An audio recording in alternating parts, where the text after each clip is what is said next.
आज के लेक्चर में आप सभी का स्वागत है। पिछली वीडियो में पार्सल पोस्ट के बारे में किया तो हमने वहाँ पे किया कि जब भी पार्सल भेजा जाता है तो पार्सल के ऊपर प्रसारण के दौरान बहुत सारे चार्जेस लगाए जाते हैं और डेस्टिनेशन कंट्री में भी कुछ चार्जेस उसके ऊपर लगाए जाते हैं। पार्सल की रिडायरेक्शन करनी है, पार्सल रिटर्न करना है, उसके लिए भी अलग से चार्जेस आपको देने पड़ते हैं। तो वहाँ पर हमने किया था कि जब प्रसारण के दौरान पार्सल के ऊपर चार्जेस लगाए जाते हैं उनमें एक रीपैकिंग चार्जेस भी शामिल होते हैं। तो आज की वीडियो में सबसे पहले हमारे पास रीपैकिंग चार्जेस के बारे में, दोबारा पैक करने का प्रभार या फिर शुल्क। A parcel which has to be repacked by the post office in course of transmission to protect its contents is subject to a repacking charge। एक पार्सल जिसे डाकघर द्वारा इसकी सामग्री की सुरक्षा के लिए प्रसारण के दौरान दोबारा से पैक किया जाता है उसके ऊपर रीपैकिंग शुल्क लिया जाता है। अब मान लीजिए आपने एक पार्सल भेजा फॉरेन कंट्री के लिए, लेकिन प्रसारण के दौरान क्या हो जाता है, वो फट जाता है या उसकी पैकिंग निकल जाती है या उसकी जो रैपिंग है वो खराब हो जाती है। ऐसी कंडीशन में डाकघर के द्वारा उस पार्सल को दोबारा से पैक किया जाता है। और जब भी डाकघर के द्वारा पार्सल को दोबारा से पैक करना पड़े ताकि उसकी सामग्री की सुरक्षा की जा सके, इस स्थिति में आपको रीपैकिंग चार्जेस देने पड़ते हैं। दोबारा से पैक करने के लिए प्रभार या फिर शुल्क का भुगतान करना पड़ता है। This charge is however levied only once in the entire transmission. लेकिन पूरे प्रसारण के दौरान रीपैकिंग चार्जेस केवल एक ही बार लगाए जा सकते हैं। यानी कि आपने पार्सल भेजा किसी फॉरेन कंट्री के लिए, अब रास्ते में क्या हो गया, वो फट गया, उसकी सामग्री जो वो बिखर सकती थी, इसलिए पोस्ट ऑफिस को क्या करना पड़ा, उसे दोबारा से पैक करना पड़ा। अब एक बार पोस्ट ऑफिस ने उसे पैक कर दिया, वो डेस्टिनेशन पर पहुंच गया, वितरण ना हुआ, रिडायरेक्शन करनी पड़े या फिर सेंडर को वापस करना पड़े, लेकिन रीपैकिंग चार्जेस केवल एक ही बार उस पार्सल के ऊपर लगाए जा सकते हैं। इंपॉर्टेंट आ जाएगा, रीपैकिंग चार्जेस क्या हो जाएंगे, जब भी किसी पार्सल को प्रसारण के दौरान उसकी सामग्री की सुरक्षा के लिए दोबारा से पैक करना पड़े तो इसके लिए आपको रीपैकिंग चार्जेस देने पड़ेंगे। और पूरे प्रसारण में रीपैकिंग चार्जेस केवल एक ही बार लगाए जा सकते हैं। आगे चलते हैं, दूसरे आपके पास कस्टम्स क्लियरेंस चार्ज की बात करें, सीमा शुल्क निकासी प्रभार। A parcel which is presented to customs for examination is subject to a customs duty in addition to the postal charges. एक पार्सल जिसे परीक्षा के लिए, एग्जामिनेशन के लिए सीमा शुल्क अधिकारियों को प्रस्तुत किया जाता है, उस पार्सल के ऊपर आपको डाक शुल्क के अलावा सीमा शुल्क भी देना पड़ता है। तो कोई भी पार्सल जिसके लिए क्या करनी है, कस्टम एग्जामिनेशन करनी है, तो कस्टम एग्जामिनेशन करने के लिए उस पार्सल को कस्टम अथॉरिटीज़ को सौंपना पड़ेगा। जिस भी पार्सल को कस्टम अथॉरिटीज़ को सौंपा जाएगा उस पार्सल के ऊपर पोस्टल चार्जेस के अलावा आपको क्या करना पड़ेगा, कस्टम ड्यूटी भी देनी पड़ेगी।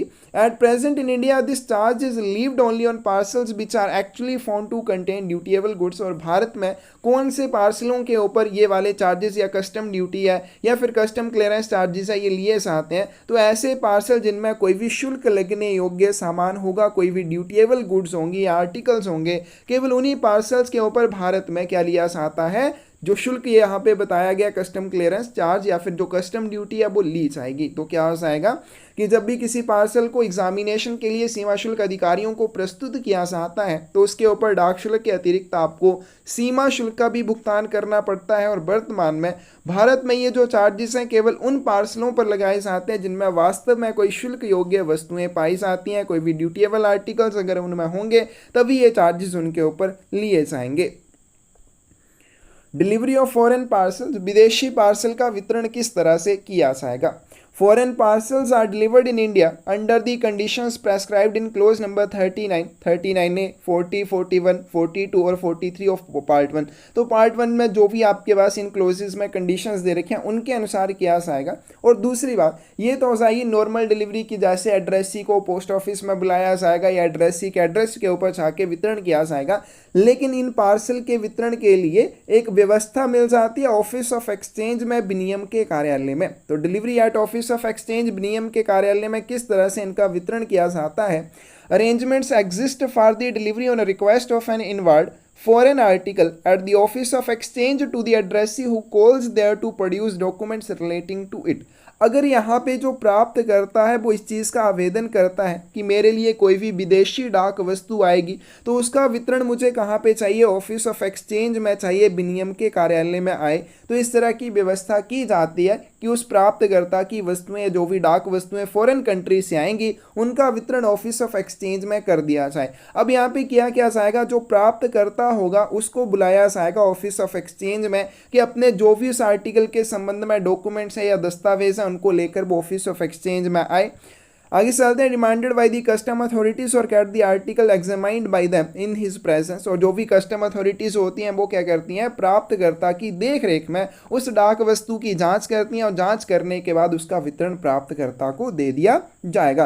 तो यहाँ पे नॉर्मल भी डिलीवरी की जाती है, जो भी फॉरेन आर्टिकल्स आएंगे, विदेशी डाक वस्तुएं भारत में वितरित होने के लिए आएंगी, उनका नॉर्मल जो डिलीवरी या वितरण होता है वो भी किया जाएगा। मतलब कि जैसे प्राप्तकर्ता के पते पर किया जाएगा या फिर वो लिमिट से ज़्यादा है तो उनको डाक घर में बुलाया जाता है। लेकिन ये वाली डिलीवरी की व्यवस्था ऑफिस ऑफ एक्सचेंज में विनियम के कार्यालय में भी उपलब्ध होती है। इसके लिए प्राप्तकर्ता को आवेदन करना होता है। वो आवेदन करेगा कि मेरी कोई भी फॉरेन आर्टिकल आएगा, विदेशी डाक वस्तु आएगी, तो उसका वितरण मुझे ऑफिस ऑफ एक्सचेंज में ही कर दिया जाए। तो ऐसी कंडीशन में प्राप्तकर्ता को ऑफिस ऑफ एक्सचेंज में संबंधित डॉक्यूमेंट्स जो भी चाहिए कस्टम अथॉरिटीज को, उनके साथ बुलाया जाएगा। बुलाने के बाद जो भी प्राप्तकर्ता होगा उसकी प्रेजेंस में उस आर्टिकल की जांच की जाएगी। जांच करने के बाद वो डाक वस्तु प्राप्तकर्ता को सौंपी जाएगी। The addressee produces proof of his identity acceptable to the officer in charge of the office। और जो प्राप्तकर्ता रहेगा कार्यालय के प्रभारी अधिकारी को स्वीकार्य अपनी पहचान का प्रमाण प्रस्तुत करेगा। मतलब उसके अपनी आइडेंटिटी वहाँ पे एस्टेब्लिश करनी पड़ेगी कि मैं वही व्यक्ति हूँ जिसके लिए ये आर्टिकल भेजा गया है। Delivery of foreign parcels in the country of destination is governed by the internal regulations. उसके बाद विदेश में किसी भी पार्सल का वितरण किस तरह से किया जाएगा। मान लीजिए भारत से एक पार्सल भेजा जाता है किसी भी फॉरेन कंट्री के लिए, तो फॉरेन कंट्री में उस पार्सल का वितरण किस तरह से किया जाएगा ये उस देश के इंटरनल रेगुलेशंस के ऊपर निर्धारित करेगा। उस देश के जो भी आंतरिक नियम विनियम होंगे उनके ऊपर निर्धारित करेगा। जैसे फॉरेन कंट्री से भारत में एक पार्सल वितरित होने के लिए आता है तो भारतीय डाकघर के जो भी कंडीशंस हैं, जो भी शर्तें हैं, उसी के अनुसार उसका वितरण किया जाएगा। उसी तरह से फॉरेन कंट्री भी अपनी जो शर्तें होती हैं या अपनी जो कंडीशंस होती हैं उसके अनुसार ही उन पार्सल्स का वितरण करेंगे। It may be noted that in many countries uninsured parcels are treated like unregistered parcels and no receipt is taken at the time of delivery। अब जब हमने पिछली वीडियो में भी किया था कि आपकी रजिस्टर्ड पार्सल वाली कोई अलग से श्रेणी नहीं होती है। जो अनरजिस्टर्ड पार्सल्स होते हैं वही फॉरेन कंट्रीज को भेजे जाते हैं। हालांकि भारत में जब उनका प्रसारण किया जाता है तो उनको क्या माना जाता है, अंतर्देशीय पंजीकृत पार्सल माना जाता है। लेकिन जब भारत की सीमाओं के बाहर चले जाएंगे तो उनको रजिस्टर्ड पार्सल नहीं माना जाता है, क्योंकि रजिस्ट्रेशन वाली कोई यहाँ पे सुविधा इसके लिए होगी नहीं। लेकिन बताया गया कि उनके लिए, क्योंकि इंश्योरेंस आप कर सकते हैं, लेकिन अगर कोई पार्सल इंश्योर्ड नहीं है तो उस ऐस कंडीशन में उसको क्या माना जाएगा, अपंजीकृत पार्सल की तरह ट्रीट किया जाएगा। और उसके लिए वितरण के समय प्राप्तकर्ता से कोई भी रसीद नहीं ली जाएगी, रसीद के ऊपर हस्ताक्षर नहीं लिए जाएंगे। आगे चलते हैं। आइए आपके पास एडवाइस ऑफ डिलीवरी के बारे में, वितरण की सूचना के बारे में। तो जैसे एक्नॉलेजमेंट का क्या मतलब होता है कि आपका आर्टिकल वितरित हो चुका है, उसके संबंध में एड्रेस जो भी सेंडर रहेगा उसको एक सूचना भेजी जाती है। मतलब उसने एक्नॉलेजमेंट जो साथ में लगा के भेजी होती है उसके ऊपर प्राप्तकर्ता के हस्ताक्षर लिए जाते हैं और फिर वो सेंडर को भेजी जाते हैं। सेम वही चीज़ है एडवाइस ऑफ डिलीवरी, वितरण की सूचना कि आपकी डाक वस्तु का वितरण हो चुका है, इसके संबंध में एक सूचना सेंडर को पहुंचाई जाती है। Advice of delivery can be obtained for uninsured parcels addressed to all countries except the following: Great Britain and Northern Ireland, Ireland, Philippines, New Zealand, south Africa, USA and Canada. तो यहाँ पे बताया गया कि इन देशों को छोड़कर, ये जो यहाँ पे बताए गए हैं great Britain, northern Ireland, Ireland, Philippines, New Zealand, south Africa, USA और कनाडा, इन देशों को छोड़कर बाकी किसी भी देश के लिए संबोधित पार्सल के लिए आप क्या कर सकते हैं, और कैसा पार्सल, अबीमित, क्या बिना बीमे वाले जो पार्सल होंगे उनके लिए आप एडवाइस ऑफ डिलीवरी या वितरण की सूचना प्राप्त कर सकते हैं। तो इन सारे देशों को छोड़कर बाकी सभी देशों को संबोधित अबीमाकृत पार्सल के मामले में आप वितरण की सूचना प्राप्त कर सकते हैं। The charges payable and other conditions are the same as for registered letter post items। तो पंजीकृत डाक वस्तुओं के बारे में, पंजीकृत पत्र डाक वस्तुओं के बारे में जो हमने किया था, उनके लिए कैसे एडवाइस ऑफ डिलीवरी भेजी जाती है, चार्जेस किस तरह से लिए जाते हैं, चार्जेस की गणना किस तरह से की जाती है, या क्या कंडीशंस रहते हैं, कौन उसको भरेगा, ये किसके नियमों के अनुसार उसे डेस्टिनेशन कंट्री में भरा जाता है, वो सारी चीज़ें रजिस्टर्ड लेटर पोस्ट आइटम्स के समान ही रहेंगी। मतलब रजिस्टर्ड लेटर पोस्ट आइटम्स के साथ अगर आप एडवाइस ऑफ डिलीवरी भेजेंगे उसके लिए जो हमने कंडीशंस की हैं सेम वही कंडीशंस यहाँ पे पार्सल के लिए भी अप्लाई होंगी अगर उसके साथ एडवाइस ऑफ डिलीवरी भेजी जाएगी। आगे चलते हैं एयर पार्सल के बारे में। Air parcels must wear on the top left hand corner of the address side the special blue airmail level containing the indication par avion by airmail. हवाई पार्सल के पते वाली साइड में एड्रेस साइड में क्या होना चाहिए, टॉप लेफ्ट हैंड कॉर्नर के ऊपर स्पेशल ब्लू एयरमेल लेवल होना चाहिए। तो जब भी आप पार्सल भेजेंगे, हवाई पार्सल भेजेंगे, उसके पते वाली साइड में टॉप लेफ्ट हैंड कॉर्नर के ऊपर एक विशेष नीले रंग का हवाई डाक लेवल होना चाहिए और उसके ऊपर एक निर्देश लिखा होना चाहिए। क्या निर्देश लिखा होना चाहिए, पर एवन। और पर एवन का मतलब होता है बाय एयरमेल, जैसे एनिमैक्स विवेंट्स का मतलब होता है लिविंग एनिमल्स। पिछली वीडियो में हमने किया था। सिकोग्राम का यूज़ किसके लिए किया जाता है वो भी हमने किया था। पोस्टेज पेड, पोर्ट पे, मेडिसमेंट अर्जेंट, वो सारी चीज़ें हमने की। उसी तरह से अगर पर एवन लिखा हुआ है उसका मतलब हो जाएगा बाय एयरमेल। तो जब भी हवाई पार्सल भेजा जाएगा पते वाली side top left hand corner के ऊपर स्पेशल ब्लू एयरमेल लेवल उसके ऊपर लगा होना चाहिए। All other conditions applicable to surface parcels are applicable to the air parcels also। उसके बाद सतह पार्सल के ऊपर जो भी कंडीशन या जो भी शर्तें इसके लिए लागू होती हैं वही सेम शर्तें एयर पार्सल के ऊपर भी अप्लाई हो जाती हैं। Withdrawal from post and alteration of address, डाक से वापस लेना या पते में परिवर्तन करना। अब आपने एक पार्सल भेजा लेकिन आप चाहते हैं कि उसको प्राप्तकर्ता को वितरित ना किया जाए, मुझे उसका वितरण वापस चाहिए या उसके पते में मुझे परिवर्तन करना है, उस चीज़ के बारे में। The sender of a foreign parcel can have it withdrawn in the course of transmission or have the address altered, except in the case of parcels addressed to certain countries under the same conditions as for withdrawal from post or alteration of address of latter post articles। तो जो हमने conditions की थी पत्र डाक वस्तुओं के संबंध में कि पत्र डाक वस्तुओं को अगर आप डाक से निकालना चाहते हैं या उनके पते में परिवर्तन करना चाहते हैं, उसके संबंध में जो भी कंडीशंस हमने की थी वही सेम कंडीशंस फॉरेन पार्सल के ऊपर, विदेशी पार्सल के ऊपर भी अप्लाई होती हैं अगर आप उसको डाक से निकालना चाहते हैं या उसके पते में परिवर्तन करना चाहते हैं। कुछ देशों के लिए आप ये नहीं कर सकते हैं, लेकिन मोस्टली देशों के साथ आप क्या कर सकते हैं, भेजे गए पार्सल जो भी होंगे उनके पते में भी परिवर्तन कर सकते हैं या उनको डाक से भी निकाल सकते हैं। तो इसके लिए जो कंडीशंस रहेंगी वो लेटर पोस्ट आर्टिकल्स के बारे में जो हमने की हैं सेम उसी के बराबर रहेंगी। Republic of Ecuador, El Salvador, Panama and Venezuela can not return postal parcels after custom clearance. तो ये वाले जो देश हैं ये क्या करते हैं, एक बार इन्होंने अगर पार्सल की कस्टम क्लियरेंस कर दी तो उसके बाद ये पार्सल को रिटर्न नहीं करते हैं। नेक्स्ट है आपके पास personal communication and other documents in parcel. Parcel में निजी संचार और अन्य कागजात, जैसे हमने इंग्लैंड पोस्ट में किया था कि पार्सल जब भी भेजा जाता है तो उसमें पार्सल के प्राप्तकर्ता के लिए सिंगल रिटन कम्युनिकेशन हो सकता है, एक एकल लिखित संचार हो सकता है। उसके अलावा उसमें कुछ भी रिटन नहीं होना चाहिए, कुछ भी प्रिंट नहीं होना चाहिए, जिसकी प्रकृति कैसी हो, निजी संचार वाली, पर्सनल कम्युनिकेशन वाली हो या फिर जो वर्तमान संचार वाली प्रकृति है उस तरह से नहीं होना चाहिए। तो फॉरेन पार्सल के मामले में क्या होता है, foreign parcel should not contain any document in nature of personal correspondence. क्या बताया गया है, एक विदेशी पार्सल में व्यक्तिगत पत्राचार की प्रकृति का कोई भी दस्तावेज नहीं होना चाहिए। तो कोई भी फॉरेन पार्सल होगा उसमें कोई भी ऐसा आप दस्तावेज नहीं भेजेंगे जिसकी प्रकृति पर्सनल कोरेस्पोंडेंस वाली हो, व्यक्तिगत पत्राचार वाली हो। However, in the case of parcels addressed to certain countries, लेकिन कुछ देशों को संबोधित पार्सल के मामले में a single communication from the sender to the addressee of the parcel is permissible। Parcel के प्राप्तकर्ता के लिए प्रेषक के द्वारा एक सिंगल कम्युनिकेशन, एकल संचार भेजा जा सकता है। इस चीज़ की अनुमति कुछ देशों के मामले में होती है।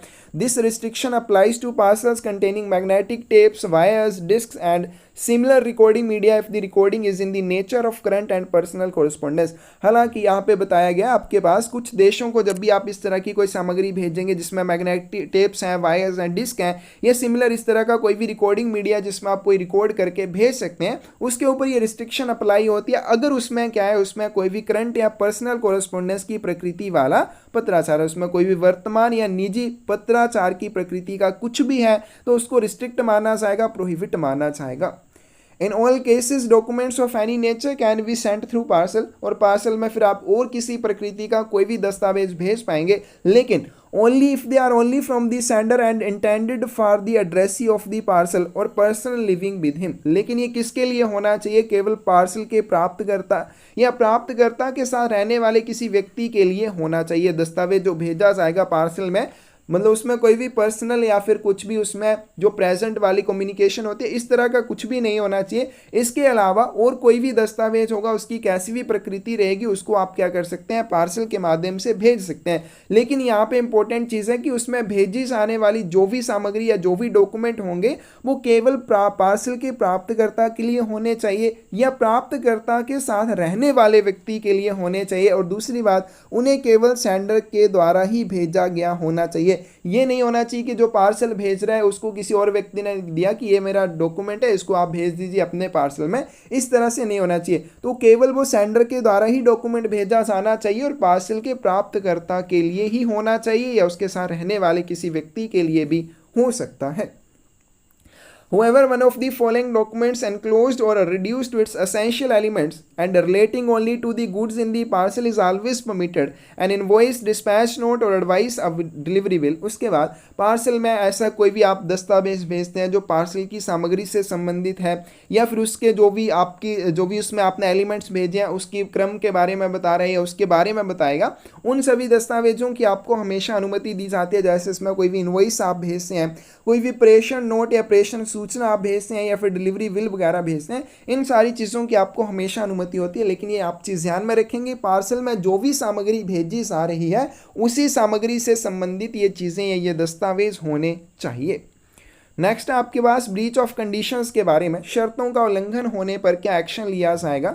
अ parcel tendered for dispatch abroad which does not fulfil the prescribed conditions as to prepayment, declaration of contents, packing, sealing, addressing, weight and size, or which contains any prohibited article which will not be accepted for dispatch। तो कोई भी ऐसा foreign parcel, मतलब आप उसको विदेश के लिए भेजना चाहते हैं लेकिन उसके लिए जो भी निर्धारित शर्तें हैं वो उसका पालन नहीं करता है, उसके लिए आपने पूरा भुगतान नहीं किया जो भी चार्जेस बनते हैं, या फिर सामग्री की आपने घोषणा नहीं किया कि आप इसके अंदर क्या भेज रहे हैं, आपने पैकिंग की जो शर्तें हैं उसका पालन नहीं किया है, सीलिंग एड्रेसिंग वेट लिमिट के अकॉर्डिंग नहीं है या साइज़ के अकॉर्डिंग नहीं है, ऐसी कंडीशन में उसको प्रोहिबिट माना जाएगा, निषिद्ध डाक वस्तु मानी जाएगी और उसको ऑपरेशन के लिए भी स्वीकार नहीं किया जाएगा। An uninsured parcel containing article the insurance of which is compulsory will not be accepted for dispatch। उसके बाद ऐसा कोई भी अबीमित पार्सल, क्या ऐसा कोई भी पार्सल जिसका आपने बीमा नहीं करवाया लेकिन उसमें कोई भी मूल्यवान वस्तु आप भेज रहे हैं तब भी उसको एक्सेप्ट नहीं किया जाएगा प्रसारण के लिए जब तक कि आप उसकी इंश्योरेंस नहीं करते। मतलब कुछ ऐसी वस्तुएं होती हैं जिसकी इंश्योरेंस कंपलसरी होती है लेकिन फिर भी आप उसकी इंश्योरेंस नहीं करते हैं तो उसको भी स्वीकार नहीं किया जाएगा आगे प्रेषित करने के लिए। आगे चलते हैं, आज की वीडियो में हम करेंगे और साथ में इंश्योर्ड पार्सल्स के बारे में, बीमित पार्सल के बारे में। तो ऊपर हमारा जो नॉर्मल पार्सल के बारे में सारी चीज़ें आ जाती हैं, वो सारी चीज़ें आपको बिल्कुल अच्छे से कर लेनी है। इंश्योर्ड पार्सल के बारे में क्या है, सबसे पहले जनरल सामान्य, foreign parcels addressed to certain countries can be insured for their entire transmission. तो जैसा हमने प्रीवियस वीडियो में रजिस्ट्रेशन के बारे में भी किया था, इंश्योरेंस के बारे में भी किया था, तो उसमें भी हमने किया था कि कोई भी आपकी इंश्योरेंस वाली सर्विस है हर एक देश के लिए उपलब्ध नहीं होगी, कुछ देशों के लिए केवल सतह मार्ग से उपलब्ध होगी, या फिर आपको क्या करना पड़ेगा, कुछ देशों के लिए उपलब्ध नहीं होती है तो केवल इनलैंड ट्रांजिट के लिए आपको इंश्योरेंस करनी पड़ेगी। वो तो हमने इंश्योरेंस और रजिस्ट्रेशन वाला जब टॉपिक किया था उसमें भी ये चीज़ की थी। तो इंश्योर्ड पार्सल के मामले में क्या हो जाएगा कि foreign parcels addressed to certain countries can be insured for their entire transmission. कुछ देशों को संबोधित पार्सल के मामले में आप पूरे प्रसारण के लिए उनका बीमा करवा सकते हैं अगर उस देश में इंश्योरेंस वाली या बीमा वाली सेवा उपलब्ध होगी। The limit up to which a parcel can be insured varies according to the country of destination। उसके बाद बताया गया कि आप जिस सीमा तक किसी भी पार्सल का बीमा कर सकते हैं, कि आप 100 रुपये तक कर सकते हैं, आप 200 रुपये तक कर सकते हैं, ये चीज़ भी डेस्टिनेशन कंट्री के अनुसार भिन्न भिन्न होती है। और भारत के लिए ये जो सीमा है हम पहले भी कर चुके हैं, कितनी है, 10,000 रुपये, यानी कि भारत जो है 10,000 रुपये तक के फॉरेन बीमित पार्सल को एक्सेप्ट करेगा, इससे ज़्यादा के नहीं करेगा। And also according to the route if more than one route is available for any country. अब यहाँ पे इंपॉर्टेंट पॉइंट आ जाएगा, अब भारत से आपने एक पार्सल भेजना है फॉरेन कंट्री के लिए, भारत से फॉरेन कंट्री के लिए उस पार्सल की आप इंश्योरेंस करवाना चाहते हैं, अगर उस देश में भी इंश्योरेंस सर्विस अवेलेबल है तो आप उस पार्सल की पूरे प्रसारण के लिए इंश्योरेंस करवा सकते हैं। दूसरी बात, हर एक देश के लिए जो इंश्योरेंस की सीमा रहेगी वो अलग रहेगी। भारत के लिए जो 10,000 10,000 रुपये है। अब दूसरी बात, अगर उस देश को भेजने के लिए दो रास्ते हैं कि आप उस पार्सल को दो रास्तों से भेज सकते हैं, तो रास्ते के अनुसार भी इंश्योरेंस की जाती है। तो इंश्योरेंस किसी भी आर्टिकल की या फॉरेन पार्सल की किस चीज़ के ऊपर डिपेंड करेगी, उसको किस देश को भेजा जा रहा है, दूसरी बात उसको किस रास्ते से भेजा जा रहा है, इन चीज़ों के ऊपर ये डिपेंड करती है। For some countries, the insurance facility is available only by surface or by air, and for others, both surface and air parcels can be insured. अब कुछ देशों के मामले में जो इंश्योरेंस वाली फैसिलिटी होती है वो केवल सतह मार्ग के माध्यम से होती है, मतलब कि आप अगर उसको सरफेस रूट के माध्यम से भेजेंगे तभी आप उस लेक की इंश्योरेंस कर पाएंगे।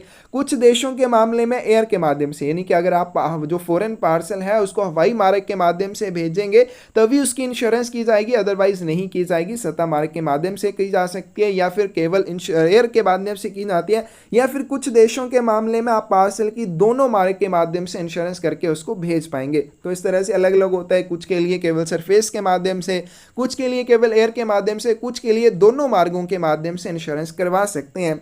Rules applicable to uninsured parcels apply to insured parcels also. उसके बाद जो भी आपके बिना बीमे वाले पार्सल हैं उनके ऊपर जो भी कंडीशंस अप्लाई होती हैं, जो हमने प्रीवियस वीडियोस में भी करी हैं, पिछली वीडियो में किया या फिर इस वीडियो में किया, वो आपके बीमित पार्सल के ऊपर भी अप्लाई हो जाती हैं। नेक्स्ट है आपके पास इंश्योरेंस फॉर इनलैंड ट्रांजिट, अंतर्देशीय पारगमन के लिए बीमा। क्योंकि हमने कर लिया कि अब सभी देशों के लिए इंश्योरेंस वाली फैसिलिटी उपलब्ध नहीं होती है, लेकिन ऐसी कोई भी वस्तु अगर आप भेजेंगे जिसका भारत में प्रसारण के लिए बीमा अनिवार्य है, तो किस तरह से भेजा जाएगा। Parcel addressed to countries for which insurance service is not available can be insured for the inland transit alone. Such inland insurance covers only risk occurring inside the territory of India. क्या बताया गया है कि कुछ देशों के लिए आपकी बीमा सेवा उपलब्ध नहीं होगी, मतलब आप फॉरेन पार्सल भेजेंगे तो उसके लिए आप पूरे प्रसारण के लिए उसकी इंश्योरेंस नहीं करवा सकते हैं। तो इसके लिए आप क्या कर सकते हैं, केवल अंतर्देशीय पारगमन के लिए, इनलैंड ट्रांजिट के लिए उसका बीमा करवा सकते हैं। और जब भी आप इनलैंड ट्रांजिट के लिए ही बीमा करवाएंगे, वो क्या करेगा, भारत के क्षेत्र के भीतर होने वाले नुकसान को ही कवर करेगा। यानी कि अगर कोई नुकसान हो जाता है उस पार्सल को भारत के क्षेत्र के भीतर, तभी उस इंश्योरेंस का आपको फ़ायदा मिलेगा। अगर भारत की सीमाओं के बाहर होता है तब आपको उसका कोई भी फ़ायदा नहीं मिलेगा, क्योंकि उसकी इंश्योरेंस केवल इनलैंड ट्रांजिट के लिए, अंतर्देशीय पारगमन के लिए की गई होगी। The indication of dispatch of the parcel in the postal records will be deemed to a conclusive proof that the article had left the Indian territory. डाक अभिलेखों में पार्सल के प्रेषण का संकेत इस बात का निर्णायक प्रमाण होता है कि वस्तु जो भारतीय क्षेत्र के बाहर चली गई है। अगर इंडिकेट कर दिया गया पोस्टल रिकॉर्ड्स में कि ये पार्सल जो बाहर जा चुका है, तो वही फाइनल या फिर वही को कहेंगे कि वही निर्णायक सबूत होगा कि वो पार्सल सच में भारत की सीमाओं के बाहर जा चुका है। जब तक कि आप इसके उल्टा ना प्रूव कर दें तब तक इसको क्या मानना जाएगा, अंतिम प्रमाण माना जाएगा। नेक्स्ट आपके पास कंपल्सरी इंश्योरेंस के बारे में, मतलब कुछ ऐसी डाक वस्तुएं जिनका आपको बीमा करवाना ही पड़ेगा। तो पार्सल्स कंटेनिंग कॉइन्स, कोई भी पार्सल जिसमें सिक्के हों, बैंक नोट हो, करेंसी नोट हो, या फिर any kind of securities payable to wearers, platinum, bullion, precious stones, jewelry or articles made wholly or partially of gold or silver will be accepted for transmission by foreign post only if the sender agrees to have them insured. अब इस तरह की जब भी कोई parcel में वस्तु आप भेजेंगे, ये सारी जो चीज़ें यहाँ पे दे रखी हैं, कोई भी आप कॉइन भेजना चाहते हैं, बैंक नोट है, करेंसी नोट है, या किसी तरह की सिक्योरिटीज़ जो बेरर को पे करनी होती है, प्लेटिनम भेजना चाहते हैं, बुलियन है, प्रीशियस स्टोन्स हैं, ज्वेलरी या फिर सोने या चांदी से बनी हुई वस्तुएं, इस तरह का कोई भी अगर आप सामान भेजना चाहते हैं पार्सल के भीतर, तो उनको तभी प्रसारण के लिए एक्सेप्ट किया जाएगा जब प्रेषक उनका बीमा करवाने के लिए राजी हो जाएगा। क्योंकि प्रेषक को इन सारी वस्तुएं अगर भेजनी है, कीमती सामान है, तो इंश्योरेंस करवानी पड़ेगी, और तभी इनको एक्सेप्ट किया जाएगा जब प्रेषक इनकी इंश्योरेंस करवाने के लिए तैयार हो जाएगा। If the parcel is addressed to a country for which insured parcel service is not available, it will to be insured for the inland transit. लेकिन अगर मान लीजिए जिस देश के लिए ये वस्तुएं भेजी जानी है उस देश के लिए इंश्योरेंस वाली सुविधा उपलब्ध नहीं है, तो केवल अंतर्देशीय पारगमन के लिए आपको इनकी इंश्योरेंस करवानी पड़ेगी। Export and import of gold, currency notes and coins is permitted only under license from the Reserve Bank of India. अगर आपके पास बहुत सारे पैसे आ गए, आप क्या करना चाहते हैं, सोने का आयात या निर्यात करना चाहते हैं, करेंसी नोट्स या फिर कॉइन्स का एक्सपोर्ट या इंपोर्ट करना चाहते हैं, तो इसके लिए आपको एक लाइसेंस चाहिए होता है, और लाइसेंस जो वो रिजर्व बैंक ऑफ इंडिया से प्राप्त किया जाना चाहिए। नेक्स्ट आपके पास इंश्योर्ड वैल्यू के बारे में, बीमा मूल्य के बारे में। अ फॉरेन पार्सल में भी insured for a value not exceeding the limit of insurance for the country concern. तो जैसा हमने कर लिया कि सभी देशों के लिए जो इंश्योरेंस वाली सुविधा रहेगी वो अलग अलग वैल्यू के लिए रहेगी। किसी देश के लिए 10,000 है, किसी के लिए 20,000 होगी, किसी के लिए 1,00,000 होगी। तो जब भी आप फॉरेन पार्सल भेजेंगे तो उसकी जो बीमा किया जाएगा, उसकी जो इंश्योरेंस की जाएगी, जिस देश के लिए उस पार्सल को भेजा जा रहा है उस देश के लिए जो भी निर्धारित सीमा है इंश्योरेंस की या बीमा की, उससे ज़्यादा के लिए आप उस फॉरेन पार्सल की इंश्योरेंस नहीं कर सकते हैं। अब मान लीजिए आपने फॉरेन कंट्री के लिए एक पार्सल भेजना है जिसकी आपको करनी है इंश्योरेंस। अब जिस देश के लिए आप भेजना चाहते हैं उसकी लिमिट है 10,000 रुपये। अब आप जो पार्सल की इंश्योरेंस करेंगे वो 10,000 रुपये से अधिक के लिए आप नहीं करवा सकते हैं, चाहे आप उसमें 50,000 रुपये का सामान क्यों ना भेजें। Should not exceeding the actual value of contents, और बीमा जो है सामग्री के वास्तविक मूल्य से अधिक नहीं होना चाहिए। तो पिछली वीडियो में भी हमने एक चीज़ की थी कि वास्तविक जो मूल्य रहेगा सामग्री से उसके कम के लिए आप बीमा कर सकते हैं। कुछ वस्तुओं के मामले में तो एक्चुअल वैल्यू के लिए करना पड़ता है, लेकिन कुछ वस्तुओं के मामले में आप क्या कर सकते हैं, जो उसका वास्तविक मूल्य है उस वास्तविक मूल्य से कम के लिए उसकी इंश्योरेंस कर सकते हैं, लेकिन ज़्यादा के लिए आप नहीं कर सकते हैं। तो यहाँ पे ये ध्यान रखना है कि जो भी सामग्री का मूल्य है उससे ज़्यादा के लिए आप उसकी इंश्योरेंस नहीं कर सकते हैं। The insured value should not exceed the value declared in the custom declaration और अदर एक्सपोर्ट डॉक्यूमेंट्स। अब जब भी आप इस तरह का सामग्री भेजेंगे तो आपको क्या करना पड़ेगा, जो कस्टम डिक्लेरेशन होती हैं, सीमा शुल्क घोषणाएं होती हैं या अदर कोई भी निर्यात दस्तावेज होते हैं, उनके ऊपर आपको डिक्लेयर करना होता है। क्या डिक्लेयर करना होता है, जो भी आप सामग्री भेज रहे हैं उस सामग्री का मूल्य डिक्लेयर करना होता है। तो इंश्योर्ड वैल्यू जो है उस जो भी आपकी कस्टम डिक्लेरेशन या एक्सपोर्ट डॉक्यूमेंट्स में सामग्री का मूल्य बताया जाएगा उससे ज़्यादा के लिए इंश्योरेंस आप नहीं कर सकते हैं। Foreign parcels posted in BO can not be insured for more than 600 rupees. Branch post office में भी विदेशी पार्सल का बीमा किया जा सकता है 600 रुपये तक के लिए। नेक्स्ट चलते हैं, if a foreign parcel contains gold coin, bullion, currency notes और bank notes, it will have to be insured for the actual value of the content. अगर किसी भी विदेशी पार्सल में आप गोल्ड कॉइन भेजना चाहते हैं, आप उसमें बुलियन भेजना चाहते हैं, करेंसी नोट या बैंक नोट भेजना चाहते हैं, it will have to be insured for the actual value of the content. तो इसके लिए आपको सामग्री के वास्तविक मूल्य के लिए इनकी इंश्योरेंस करनी पड़ेगी। तो जिसका जो भी मूल्य रहेगा उसी के लिए इनका बीमा किया जाना चाहिए, कम या ज़्यादा के लिए आप नहीं कर सकते हैं। तो कोई भी वस्तु जब भेजी जाती है इंश्योरेंस आपने उसकी करनी है, उसके वास्तविक मूल्य से कम के लिए उसकी इंश्योरेंस की जा सकती है, लेकिन ज़्यादा के लिए नहीं करनी है। और इनके मामले में gold coin, bullion, currency note और बैंक नोट के मामले में जो इंश्योरेंस करवाई जाएगी वो इनकी एक्चुअल वैल्यू के लिए ही आपको करवानी पड़ेगी। यानी कि 100 रुपये के लिए अगर आप ये भेज रहे हैं तो बीमा भी 100 रुपये का करवाना पड़ेगा। बाकियों के मामले में अगर 100 रुपये का भेज रहे हैं आप आर्टिकल तो 90 रुपये की इंश्योरेंस करवाएंगे, तब भी कोई परेशानी की बात नहीं होगी।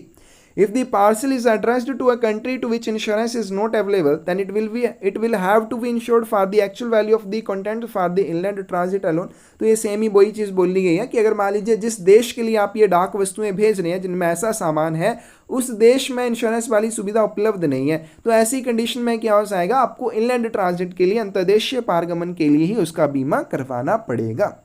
नेक्स्ट चलते हैं, इंश्योरेंस फीस की बात करते हैं।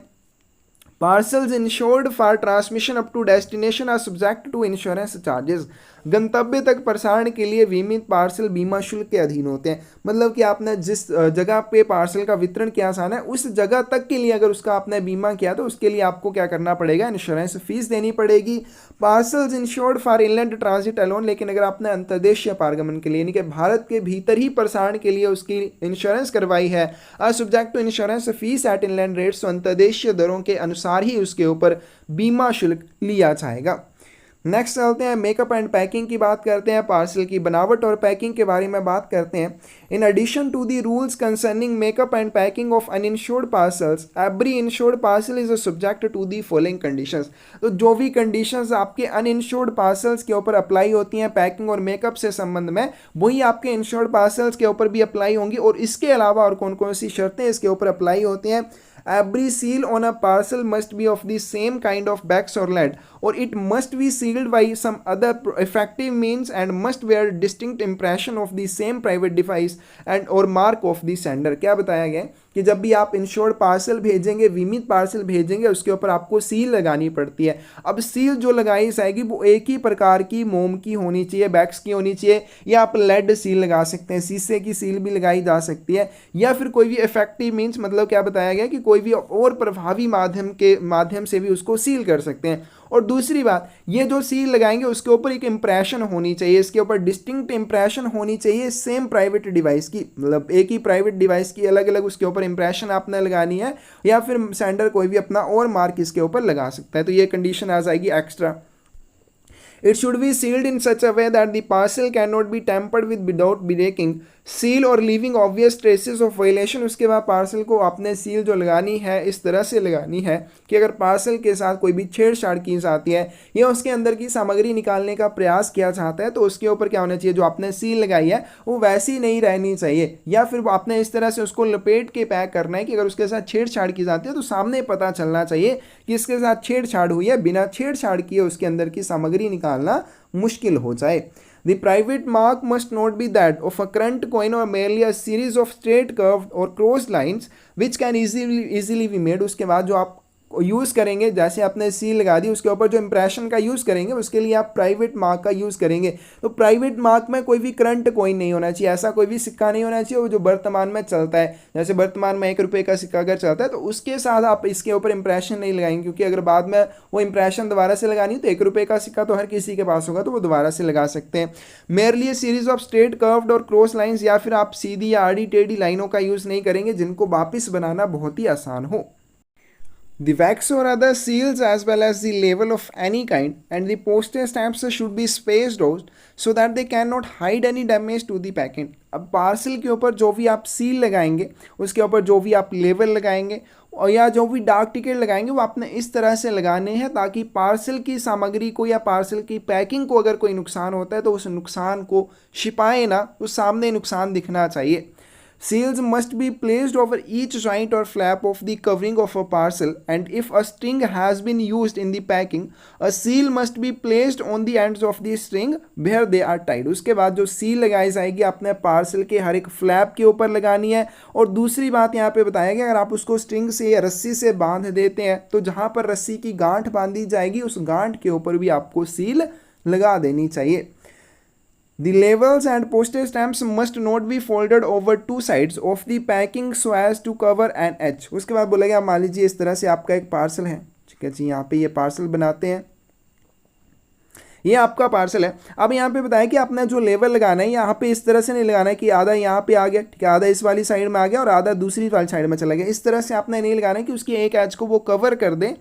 Address level should not be pasted on the packing और इटसेल्फ। और अगर आपने एड्रेस लेवल का यूज़ किया है, पते वाले लेवल का यूज़ किया है एड्रेस और सेंटर का एड्रेस लिखने के लिए, तो उसको पार्सल की आपने सरफेस के ऊपर या पार्सल की सतह के ऊपर आपने नहीं चिपकाना है, उसको अलग से हैंड ओवर किया जाना चाहिए।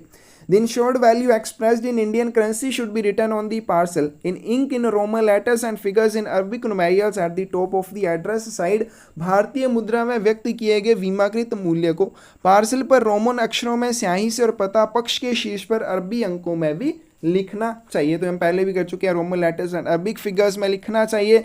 Pencil should not be used for indicating the insured value. तो जो भी बीमा मूल्य लिखा जाएगा उसको लिखने के लिए अपने पेंसिल का उपयोग नहीं करना है जिसको मिटाया जा सके। नेक्स्ट चलते हैं, documents to be furnished along with the parcel at the time of booking. जब भी आप पार्सल की बुकिंग करेंगे और इंश्योर्ड पार्सल के बारे में यहाँ पे बताया गया है तो उसके साथ आपको कौन कौन से दस्तावेज प्रस्तुत करने होंगे। All formalities prescribed for uninsured parcels such as preparation of dispatch note, custom declaration and similar forms should also be observed in connection with the insured parcel। तो जब हमने अनइंश्योर्ड पार्सल्स के बारे में किया था पिछली वीडियो में, जो भी आपके नॉर्मल पार्सल होते हैं जब उनकी बुकिंग की जाती है कौन कौन से दस्तावेज आपको लेके आने होते हैं, वो सारे दस्तावेज जैसे प्रेपरेशन ऑफ डिस्पैच नोट, प्रेषण नोट तैयार करना, कस्टम डिक्लेरेशन या कस्टम डिक्लेरेशन के साथ सिमिलर जो भी फॉर्म होते हैं वो सारे आपको इंश्योर्ड पार्सल के मामले में भी प्रस्तुत करने होते हैं। Insured value should also be entered in words and figures on the dispatch note in the space provided, दिए गए स्थान पर प्रेषण नोट में। यानी कि जो आपका प्रेषण नोट रहेगा, डिस्पैच नोट रहेगा, उसमें आपको एक जगह प्रोवाइड करवाई जाती है ताकि उसकी इंश्योर्ड वैल्यू या बीमा मूल्य आप वहाँ पे शब्दों अंकों में दर्ज कर सकें, वो भी आपको करना है। Insured parcel must be presented at the window of N authorised post office and the sender will be given a receipt for the same. तो जो भी बीमित पार्सल है आपने बुक करने के लिए या पोस्ट करने के लिए अधिकृत डाकघर की खिड़की पर उसे प्रस्तुत करना है और प्रस्तुत करने वाले व्यक्ति को उस पार्सल के संबंध में एक रसीद दी जाएगी। डिलीवरी की बात करें, delivery rules concerning delivery of uninsured parcels are applicable in general to insured parcel. तो जो अबीमाकृत पार्सल के ऊपर लागू होते हैं रूल्स, वही इसके ऊपर भी अप्लाई होते हैं वितरण के संबंध में। Rules relating to delivery of inland insured parcel are also applicable specially regard to the delivery of parcels at the addresses place और इन दी पोस्ट ऑफिस। तो जो इनलैंड रूल्स की बात की है, अंतर्देशीय पार्सल के मामले में जो भी नियम अप्लाई होते हैं कि प्राप्तकर्ता के पते पर पार्सल का वितरण किस तरह से किया जाना है या डाकघर की खिड़की पर उसका वितरण किया जाना है, तो वो सारे फॉरेन पार्सल के ऊपर भी अप्लाई हो जाते हैं। इन particular when a parcel bears a sign of injury, the addressee should call attention to the fact of such injury at the time of delivery and take open delivery of the parcel in the post office.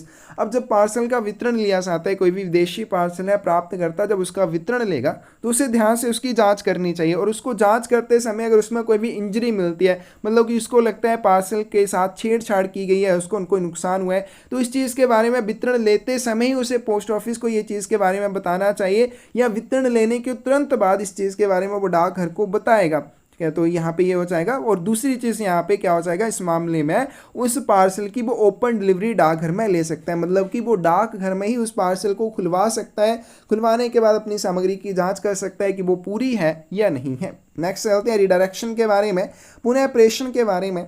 In addition to the rules concerning redirection of uninsured parcels the following provisions apply to insured parcel. तो जो भी अबीमाकृत parcel के संबंध में नियम है पुनः निर्देशन के बारे में, वही आपके इंश्योर्ड पार्सल के ऊपर भी अप्लाई होते हैं। उसके अलावा इंश्योर्ड पार्सल के ऊपर और कौन कौन से रूल अप्लाई होंगे। When an insured foreign parcel is redirected from one country to another, a fresh insurance fees become payable for each such transmission. जब भी आप पार्सल का पुनर्निर्देशन करते हैं एक देश से दूसरे देश के लिए, तो उसके लिए आपको दोबारा से बीमा शुल्क का भुगतान करना होगा। ऐसे प्रत्येक प्रसारण के लिए दोबारा से आपको इंश्योरेंस फीस देनी पड़ेगी। तो यानी कि जब भी एक देश से दूसरे देश के लिए आप पार्सल को रीडायरेक्ट करेंगे तो ऐसे प्रत्येक प्रसारण के लिए आपको दोबारा से इंश्योरेंस फीस का भुगतान करना होता है। In case an insured air parcel is returned to India by the surface route for delivery to the sender and the limit of insurance for the return journey is less than the amount for which the parcel was originally insured, compensation payable to sender in the event of loss or damage during its return is limited to lower amount. क्या बताया गया, मान लीजिए भारत से आपने एक parcel भेजा foreign country में जिसका वितरण किया आसान है। अब इंश्योर्ड आपने पार्सल भेजा, बीमा उसका करवाया, फॉरेन कंट्री में उसका वितरण नहीं हो पाता है। अब आपने उसको कैसे भेजा है, हवाई मार्ग के माध्यम से भेजा था, लेकिन जब उसकी वापसी की जाती है उसको सतह मार्ग के माध्यम से वापस भेजा जाता है ताकि प्रेषक तो उससे पहुँचाया जा सके। अब एयर के माध्यम से भेजते समय जो उसके लिए इंश्योरेंस की लिमिट थी बहुत ही ज़्यादा, तो आपने उसकी इंश्योरेंस करवाई थी 1000 रुपये के लिए, लेकिन सरफेस रूट के माध्यम से उसकी इंश्योरेंस की लिमिट कम हो जाती है, वो केवल 800 रुपये है। अब क्या होता है, जब वापसी के दौरान अगर पार्सल को कोई भी नुकसान हो जाता है या उसकी सामग्री को कोई नुकसान हो जाता है, ऐसी कंडीशन में आपको जो मुआवजा दिया जाएगा वो 800 रुपये की इंश्योरेंस के अकॉर्डिंग दिया जाएगा, ना कि 1000 रुपये की इंश्योरेंस के अकॉर्डिंग। तो ये चीज़ यहाँ पे बोली है, जब भी किसी बीमित पार्सल को उसके प्रेषक को वापस लौटाया जाता है, और कैसा था वो हवाई पार्सल था, ठीक है, हवाई इंश्योर्ड पार्सल था, और उसको वापस लौटाया गया सतह मार्ग के माध्यम से। और जब उसको भेजा गया तो उसकी जर्नी के लिए जो इंश्योरेंस की लिमिट थी वो ज़्यादा थी, लेकिन जब उसकी रिटर्न की जाती है सतह के माध्यम से तो उसकी इंश्योरेंस लिमिट कम थी। अब ऐसी कंडीशन में अगर वापस आते टाइम उसको कोई नुकसान होगा तो इंश्योरेंस जो आपको मिलेगा या मुआवजा जो मिलेगा वो कौन से बीमा के अकॉर्डिंग मिलेगा, जो कम होगा, जो उसकी रिटर्न जर्नी के ऊपर अप्लाई होगा। नेक्स्ट आपके पास एडवाइस ऑफ डिलीवरी के बारे में। अब देखो पार्सल के बारे में नॉर्मल हमने कर लिया, ऊपर एडवाइस ऑफ डिलीवरी के बारे में। इनलैंड में हम क्या पढ़ते हैं कि एडवाइस ऑफ डिलीवरी या जो एक्नॉलेजमेंट होती है इंश्योर्ड आर्टिकल्स के मामले में, बीमित डाक वस्तुओं के मामले में फ्री ऑफ चार्ज होती है, कंपलसरी होती है, उसके लिए चार्जेस आपको नहीं देने पड़ते हैं। लेकिन एडवाइस ऑफ डिलीवरी की बात करें, वितरण की सूचना की बात करें फॉरेन पोस्ट में इंश्योर्ड पार्सल के बारे में, advice of delivery can be obtained for insured parcels addressed to any country to which the service is available except for parcels addressed to Canada। Canada को छोड़कर बाकी किसी भी देश को संबोधित पार्सल के मामले में आप उसके साथ क्या भेज सकते हैं, एडवाइस ऑफ डिलीवरी या वितरण की सूचना भेज सकते हैं। Unlike inland insured parcels, advice of delivery is not furnished free of charge in the case of foreign insured parcels। लेकिन विदेशी बीमित पार्सल के संबंध में अंतर्देशीय बीमित पार्सल की तरह आपको advice of delivery free of charge नहीं मिलेगी। मतलब कि इंग्लैंड में जैसे इंश्योर्ड आर्टिकल्स के लिए एक्नॉलेजमेंट के लिए कोई चार्जेस नहीं लिए जाते थे, लेकिन फॉरेन पोस्ट में इंश्योर्ड आर्टिकल के साथ अगर आपको एक्नॉलेजमेंट चाहिए, एडवाइस ऑफ डिलीवरी चाहिए, तो उसके लिए आपको क्या करना पड़ेगा, चार्जेस का भुगतान करना पड़ेगा। The fees laid on for advice of delivery for insured parcel are same as for registered letter post items। पंजीकृत पत्र डाक वस्तुओं के संबंध में जो भी चार्जेस अप्लाई होते हैं एडवाइस ऑफ डिलीवरी के लिए, वही चार्जेस आपसे लिए जाएंगे इंश्योर्ड पार्सल के साथ एडवाइस ऑफ डिलीवरी भेजने के लिए। नेक्स्ट आपके पास ब्रीच ऑफ कंडीशंस के बारे में, शर्तों का उल्लंघन करने के बारे में। Parcel tendered for insurance bye foreign parcel post. अब कोई भी आप पार्सल जो है विदेशी पार्सल पोस्ट के माध्यम से भेजना चाहते हैं और उसकी इंश्योरेंस भी आप करना चाहते हैं, which does not fulfil the prescribed conditions as to prepaid. लेकिन जो भी इसके लिए निर्धारित शर्तें हैं, जैसे इसका पूरा भुगतान करना है, पैकिंग कैसे करनी है, सीलिंग कैसे करनी है, एड्रेसिंग, वेट और साइज, या फॉर्मेलिटीज़ जो भी औपचारिकताएं हैं किस तरह से होना चाहिए, ये दस्तावेज चाहिए, वो सारी चीज़ों को अगर ये फुलफिल नहीं कर पाता है observe eight the time of posting, और पोस्टिंग के दौरान ऐसा पाया जाता है कि जो भी निर्धारित शर्तें थी इसने उनका पालन नहीं किया है, और which contain anything prohibited for transmission by post, या फिर इसमें कोई भी ऐसी वस्तु पाई जाती है जिसका डाक के माध्यम से प्रसारण निषिद्ध है, will not be accepted by the post office. तो ऐसी डाक वस्तुओं को डाक घर के द्वारा एक्सेप्ट नहीं किया जाएगा। नेक्स्ट चलते हैं, parcel insured for a value higher than the value of the contents as declared in the custom declaration और other export documents accompanying it will not be accepted for dispatch. उसके बाद यहाँ पे बताया गया है कि सीमा शुल्क घोषणा, ये इसके साथ जो भी निर्यात दस्तावेज आप भेजेंगे, मतलब पार्सल के साथ जो भी आपने कस्टम डिक्लेरेशंस लगाई हैं या जो भी एक्सपोर्ट डॉक्यूमेंट्स लगाए हैं, उनमें भी आपको सामग्री का मूल्य घोषित करना होता है, डिक्लेयर करना होता है। अगर उनमें घोषित किया गया सामग्री का मूल्य अधिक है, मतलब कम है, आपने क्या करते हैं उससे ज़्यादा के लिए उसकी इंश्योरेंस करना चाहते हैं, तब भी उसको ऑपरेशन के लिए स्वीकार नहीं किया जाएगा। तो जो आपने डिक्लेरेशन में जो भी कस्टम डिक्लेरेशंस हैं या फिर जो भी एक्सपोर्ट डॉक्यूमेंट्स हैं उनमें कंटेंट्स की वैल्यू स्पेसिफाई की है, डिक्लेयर की है, उसी वैल्यू के लिए उसकी इंश्योरेंस की जाएगी, उससे ज़्यादा के लिए आप नहीं करवा पाएंगे। Parcel containing gold coin, bullion, currency notes और bank notes which are not insured for the actual value of contents will not be accepted for dispatch. Parcel जिसमें क्या है, आपके सोने के सिक्के हैं, बुलियन है, करेंसी नोट या बैंक नोट है, जब तक आप इनकी एक्चुअल वैल्यू के लिए इनका बीमा नहीं करवाएंगे तब तक इनको इंश्योरेंस के लिए एक्सेप्ट नहीं किया जाएगा, प्रसारण के लिए इनको स्वीकार नहीं किया जाएगा। If an uninsured foreign parcel declared to contain any of the object of value for which insurance is compulsory is received from a foreign country, the parcel shall be forwarded to destination as an insured parcel। अब मान लीजिए एक ऐसे देश से भारत में वितरित होने के लिए एक पार्सल प्राप्त होता है जिसमें इंश्योरेंस वाली सर्विस नहीं है, लेकिन उस पार्सल में सोने के सिक्के हैं जिसके प्रसारण के लिए भारत में बीमा अनिवार्य है। अब भारत की सीमाओं के ऊपर जब वो पार्सल पहुंचेगा उसकी एग्जामिनेशन की जाएगी और देखा जाएगा इसमें तो मूल्यवान सामग्री है जिसके लिए भारत में इंश्योरेंस कंपल्सरी है, तो क्या किया जाएगा, भारत की सीमाओं के भीतर जब उस पार्सल का वितरण, उस पार्सल का प्रसारण किया जाएगा तो उसका प्रसारण जो है इंश्योर्ड पार्सल की तरह ही किया जाएगा। यानी कि जब उसको डेस्टिनेशन के लिए भारत के भीतर भेजा जाएगा तो बीमित पार्सल के रूप में ही भेजा जाएगा। It will be delivered to addresses subject to the payment of the prescribed insurance fees in addition to the postage and the fees for registration and inland rates on the declared value of the contents or on the value assessed by the custom authorities whichever is higher। अब देखिए यहाँ पे क्या हो जाएगा, उसको insured parcel के रूप में भेजा जाएगा उसके डेस्टिनेशन के लिए, तो इसके बाद क्या हो जाएगा, जो एड्रेस ही रहेगा उसको चार्जेस का भुगतान करना पड़ेगा। कौन से चार्जेस का भुगतान करना पड़ेगा, उसको पोस्टेज चार्जेस तो देने पड़ेंगे, साथ में इंश्योरेंस फीस या जो भी बीमा शुल्क बनेगा उसका भी भुगतान करना पड़ेगा। अब बीमा शुल्क के लिए आपसे जो चार्जेस लिए जाएंगे वो कैसे लिए जाएंगे, या तो देखा जाएगा डिक्लेयर्ड वैल्यू ऑफ कंटेंट्स की, कंटेंट या जो भी सामग्री है उसकी जो भी वैल्यू डिक्लेयर की गई है कस्टम डिक्लेरेशंस में या फिर एक्सपोर्ट डॉक्यूमेंट्स में, वो देखे जाएंगे। या फिर कस्टम अथॉरिटीज़ जो अलग से उसकी वैल्यू असेस करेंगी कि इन जो भी सामग्री भेजी गई इतनी वैल्यू की बनती है, इन दोनों के माध्यम से की गई जो भी वैल्यू रहेगी कंटेंट की, उन दोनों में से जो भी ज़्यादा वैल्यू होगी उस वैल्यू के अनुसार आपसे इंश्योरेंस फीस रिकवर की जाएगी।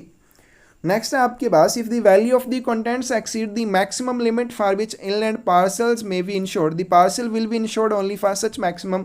अब फॉरेन कंट्री से भारत में पार्सल वितरित होने के लिए आया लेकिन उस देश में इंश्योरेंस सुविधा उपलब्ध नहीं थी, भारत में उसके लिए इंश्योरेंस कंपलसरी है। अब यहाँ पे मान लीजिए क्योंकि वो उसमें आपने ऐसी सामग्री देखी जैसे सोने के सिक्के, अब एक्चुअल वैल्यू के लिए इंश्योरेंस करनी है लेकिन भारत की जो लिमिट है वो तो 10,000 रुपये की, इससे ज़्यादा के लिए नहीं स्वीकार करेंगे। लेकिन उस पार्सल में जो सोने के सिक्के हैं अगर वो 20,000 रुपये के हैं, तब भारत क्या करेगा, भारत जो है 20,000 रुपये के लिए उसके इंश्योरेंस के साथ उसको डेस्टिनेशन के लिए भेजेगा, वापस नहीं भेजेगा, क्या करेगा उसको डेस्टिनेशन के लिए भेज दिया जाएगा उसकी एक्चुअल वैल्यू के लिए उसकी इंश्योरेंस करके। If refused by addressee the parcel will be return to country of origin, लेकिन जो प्रेषक है वो चार्जेस का भुगतान करने से मना कर देता है तो ये जो पार्सल रहेगा वो कंट्री ऑफ ओरिजिन को वापस कर दिया जाएगा, यानी कि जहाँ से पार्सल भेजा गया था वहीं को उसे वापस कर दिया जाएगा। नेक्स्ट चलते हैं compensation for loss, damage and abstraction of contents. अंतर्वस्तु की हानि, क्षति या चोरी होने पर कैसे मुआवजा आपको दिया जाएगा। Some postal administrations do not accept any liability for uninsured parcels। कुछ डाक प्रशासन अबीमाकृत पार्सलों के लिए कोई उत्तरदायित्व स्वीकार नहीं करते हैं, मतलब कुछ ऐसी भी पोस्टल एडमिनिस्ट्रेशंस होती हैं जो बिना बीमे वाले पार्सल के लिए कोई भी यहाँ पे लाइबिलिटी स्वीकार नहीं करती हैं, कोई भी जिम्मेदारी नहीं लेती हैं। अगर इंश्योर्ड पार्सल है तो उनके मामले में वो कर लेते हैं। Consequently compensation is not paid unless loss और damage occurred within India. तो आपने ऐसे मामले में, जैसे कुछ देश जो है अनइंश्योर्ड पार्सल आपने भेजा है वहाँ पे बीमा वाली सेवा उपलब्ध नहीं है, तो भारत के भीतर अगर उनका नुकसान होता है तभी आपको मुआवजा दिया जाएगा। भारत की सीमाओं के बाहर होने वाले नुकसान के लिए कोई मुआवजा आपको नहीं दिया जाता है। Compensation for loss, damage, loss of contents is up to 40 SDR per parcel और 4.50 SDR पर केजी। अब मुआवजा जो है आपको फॉरेन पार्सल के लिए कैसे दिया जाता है, प्रति पार्सल के हिसाब से 40 SDR स्पेशल ड्राइंग राइट जिसकी फुल फॉर्म होती है, या फिर 4.50 SDR पर केजी के हिसाब से आपको दिया जाएगा। Compensation payable for loss, damage or loss of contents or loss of actual value or damage but limited to the amount for which parcel was insured। अब देखो यहाँ पे बताया गया कि आपको जो मुआवजा दिया जाएगा वो दिया जाएगा एक्चुअल में आपका कितना नुकसान हुआ है उसके अनुसार। अब मान लीजिए आपका नुकसान हो गया, आपने एक पार्सल भेजा जिसके अंदर सामग्री थी 100 रुपये की, ठीक है। अब आपने उसकी इंश्योरेंस करवाई केवल 50 रुपये की, आपका नुकसान हो गया 60 रुपये का। अब आपको या तो मिलेगा मुआवजा इसकी एक्चुअल वैल्यू का जो नुकसान हुआ है, अगर आपने 40 रुपये का नुकसान हुआ है तो 40 रुपये मिलेंगे। अगर आपका 60 रुपये का नुकसान हुआ है तो आपने इंश्योरेंस क्योंकि 50 रुपये की करवाई है तो इंश्योरेंस की सीमा तक ही आपको कंपनसेशन या मुआवजा दिया जाएगा। If parcel insured for inland transit, then the extent of insured value payable only if the loss or damage occurs while transmission in India। अब अगर आप उसके अंतर्देशीय पारगमन के लिए उसका बीमा करवाते हैं, मतलब भारत की सीमाओं के बाहर, फिर उसे इंश्योर्ड पार्सल नहीं माना जाएगा, उसको रजिस्टर्ड पार्सल की तरह ट्रीट किया जाएगा। तो ऐसी कंडीशन में अगर नुकसान केवल भारत के भीतर होता है तभी आपको मुआवजा मिलेगा, भारत की सीमाओं के बाहर इनलैंड ट्रांजिट के लिए करवाए गए बीमे का कोई फायदा नहीं होता है। Where parcel lost, totally damaged, destroyed or whose whole contents are lost, then postage charges excluding insurance fees is refunded। important point है। अब आपने जो पार्सल भेजा वो क्या हो गया, लोस्ट हो गया, वो गुम हो गया, पूरी तरह से उसको नुकसान हो गया, वो नष्ट हो गया, या फिर उसके जो पूरी सामग्री थी वो गुम हो जाती है, तो आपको ऐसी कंडीशन में पोस्टेज चार्जेस या जो भी डाक शुल्क आपने दिया था वो भी वापस कर दिया जाएगा, लेकिन इंश्योरेंस फीस आपको किसी भी कंडीशन में वापस नहीं की जाएगी। नेक्स्ट है आपके पास conditions of payment of compensation. मुआवजा का भुगतान करने के लिए क्या क्या शर्तें हैं। Amount of compensation is calculated in accordance with the current price of the goods of the same kind at the place and the time at which the parcel was posted। तो जिस समय और जिस स्थान से आपने पार्सल को post किया था, अगर उसका बाद में नुकसान हो जाता है कोई भी, तो देखा जाएगा कि उस स्थान पर उस समय जब आपने पार्सल पोस्ट किया था उस वस्तु का क्या मूल्य था जो पार्सल के अंदर आपने भेजी है, उसी के अनुसार आपको मुआवजा उसके लिए दिया जाएगा। If this is not possible, अगर ऐसा पता करना मुश्किल है, it is calculated in accordance with the ordinary value of the goods. तो जो भी सामान है उसके सामान्य मूल्य के अनुसार मुआवजे के कैलकुलेशन की जाएगी, मुआवजा उसके अनुसार दिया जाएगा। Indirect losses are not taken into account in calculating the amount of compensation. मुआवजे का भुगतान करने के लिए जो भी अप्रत्यक्ष नुकसान होगा, अब देखो पार्सल को अगर कोई भी डायरेक्ट आपको नहीं दिख रहा है कि उसको नुकसान हुआ, तो इस तरह के आपके नुकसान के लिए आप बोलें कि भाई नुकसान हुआ है, तो अगर वो दिख नहीं रहा है तो उसके लिए भी आपको कोई मुआवजा फिर नहीं दिया जाता है। The compensation is payable to sender except where damaged parcel has been delivered to addressee। तो सबसे पहले जब भी मुआवजे का भुगतान किया जाएगा वो प्रेषक को किया जाता है, लेकिन अगर जो डैमेज्ड पार्सल है, क्षतिग्रस्त पार्सल है, उसका वितरण प्राप्तकर्ता को कर दिया गया तो मुआवजे का भुगतान भी प्राप्तकर्ता को ही किया जाएगा। In which case the compensation is payable to addressee. तो अगर प्राप्तकर्ता को उस डैमेज्ड पार्सल का वितरण कर दिया जाए तो उसके लिए जो मुआवजे का भुगतान है वो भी प्राप्तकर्ता को ही किया जाएगा। द सेंडर और the addressee is entitled for the compensation as mentioned above, can waive it in the favour of addressee और द सेंडर रिस्पेक्टिवली और authorise the third person to receive the compensation.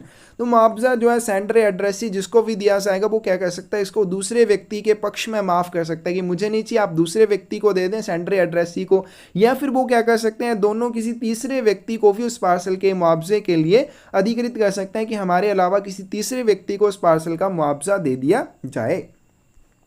Compensation payable only to addressee और to sender in case of returned parcel. Parcel लौटाए जाने की स्थिति में केवल प्राप्तकर्ता या प्रेषक को मुआवजा दे होगा if they notice damage loss at the time of taking delivery immediately after delivery with all the packing material and wrapper and proves that the loss और damage did not occur after delivery. तो यहाँ पे क्या करना पड़ेगा कि प्राप्तकर्ता को या सेंडर को ये मुआवजा तभी दिया जाएगा अगर एड्रेसी को वितरण किया जा रहा है या सेंडर को वापस वो लौटाया जा रहा है, अगर वो देखते हैं जैसे उनको वितरण मिल रहा है वहीं पे वो नोटिस कर लेते हैं कि इसको कोई भी डैमेज हुआ है, इसको कोई भी नुकसान हुआ है, वितरण के समय इस चीज़ के बारे में उनको ध्यान में चीज़ आ जाती है, या फिर वो तुरंत बाद वितरण लेने के तुरंत बाद इस चीज़ के बारे में डाकघर को बताते हैं, साथ में उसका जो भी पैकिंग मटेरियल है और जिसके साथ भी उसे रैप किया गया था वो भी डाकघर पर प्रस्तुत करते हैं, और साथ में उन्हें ये भी प्रूव करना पड़ेगा अगर वो डिलीवरी के तुरंत बाद आते हैं कि ये जो नुकसान हुआ है वितरण के पहले का हुआ है, वितरण के बाद इसको कोई भी नुकसान नहीं हुआ है, तो इस चीज़ को भी उन्हें प्रूव करना पड़ेगा।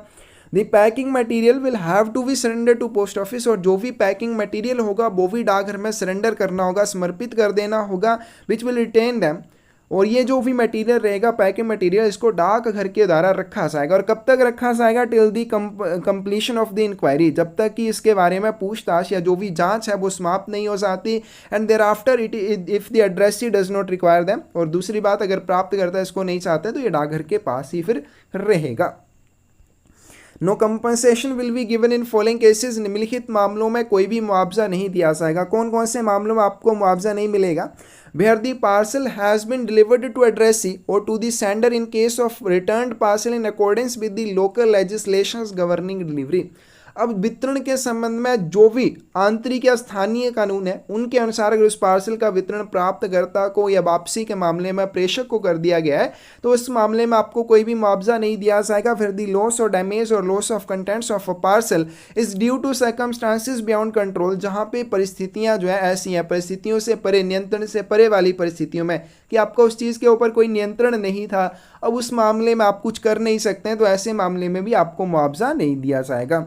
Where the damaged parcel has been caused by the negligence of the sender or arise out of the nature of the contents of the parcel, जहाँ पे नुकसान तो हुआ है लेकिन किसकी वजह से, प्रेषक की लापरवाही की वजह से हुआ है, या फिर पार्सल के अंदर जो भी सामग्री है उसकी प्रकृति ही ऐसी है, उसकी नेचर ही ऐसी है, उसकी वजह से नुकसान हुआ है, तब भी मुआवजा नहीं दिया जाएगा।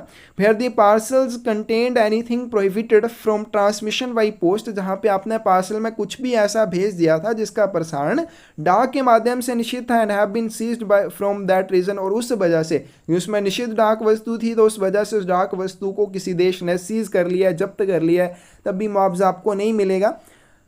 आगे चलते हैं। फिर the parcel has been seized by virtue of the legislation of the country through which it passes, या फिर जिस भी देश से ये गुजरेगा। अब क्योंकि भारत से आपने एक देश के लिए पार्सल भेजा, अब ये तो नहीं है कि सीधा भारत की सीमाओं के बाहर गया और दूसरे देश की सीमाओं में जाके घुस गया, होगा क्या, अब इसके बीच में और भी बहुत सारे देश बनेंगे जिनके माध्यम से ये पार्सल गुजरेगा। अब इस देश, यहाँ से भारत से गया, इस देश वालों ने इसको आगे भेजा, अब इस देश के जो कानून है उन कानूनों के विपरीत इसमें कोई भी वस्तु पाई जाती है तो ये देश इसको जब्त कर लेगा। तो बीच वाला वाला देश अगर कोई भी पार्सल को जब्त कर लेता, अगर ये उसके कानून के अनुसार नहीं है, तब भी आप पार्सल के लिए मुआवजे के हकदार नहीं होंगे। Where the sender fails to make an inquiry within a prescribed period of 1 year, जहाँ पे प्राप्तकर्ता या प्रेषक 1 साल की अवधि के भीतर उसके बारे में पूछताछ करने में विफल हो जाता है।